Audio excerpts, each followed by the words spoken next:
Mona Lisa আর সোনালি দুই বান্ধবী। তারা সবসময় একই সঙ্গে সব জায়গায় যায়। একদিন সোনালি মোনালিসার জন্য অপেক্ষা করতে করতে মোনালিসা চলে আসে। সোনালি মোনালিসাকে বলছে, কি রে এত দেরি করলি?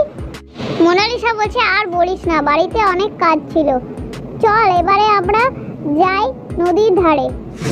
তারা নদীর ধারে যাওয়ার পথে এক ফুচকাওয়ালা দেখে আর সেইখানে ফুচকা খেতে লেগে যায়। মোনালিসা ফুচকাওয়ালাকে বলছে, আমাকে ঝাল ঝাল ফুচকা তৈরি করে দাও। কিন্তু সোনালি বলছে, না তুমি ঝাল দিবে না, আমি ঝাল ফুচকা খেতে পারি না। মোনালিসা তুই চুপ কর, ঝাল ফুচকা খেতে হবে না, ঝাল খাওয়া শরীরের পক্ষে ভালো না। তারপর সোনালি একদম রেগে যায় আর বলে যে যা তুই ফুচকা বানিয়ে খা। ফুচকাওয়ালাটাও সেখানে থেকে চলে যায়। সোনালি একা একা দাঁড়িয়ে থেকে যায়। তারা ফুচকাও খেলো না আর সোনালি আর মোনালিসার ঝগড়াও হয়ে গেল। তারপর মোনালিসাকে খুঁজতে খুঁজতে সোনালি এক ভয়ানক জঙ্গলে ঢুকে পড়ে আর রাত হয়ে যায়, কিন্তু মোনালিসাকে খুঁজে পেল না। অথচ এক শাকচুন্নি এসে শাকচুন্নির সামনে আসাতে সোনালি একদম অজ্ঞান হয়ে পড়ে।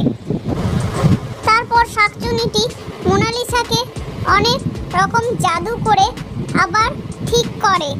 প্রথমে ঠিক হয় না, তারপর শাকচুন্নি অনেক রকম জাদুর ছলে সোনালিকে ঠিক করে। তারপর শাকচুন্নিটি সোনালিকে জিজ্ঞাসা করে, তুমি এই জঙ্গলে কি করছো? চলো আমি তোমাকে এক ভালো জায়গায় নিয়ে যাই।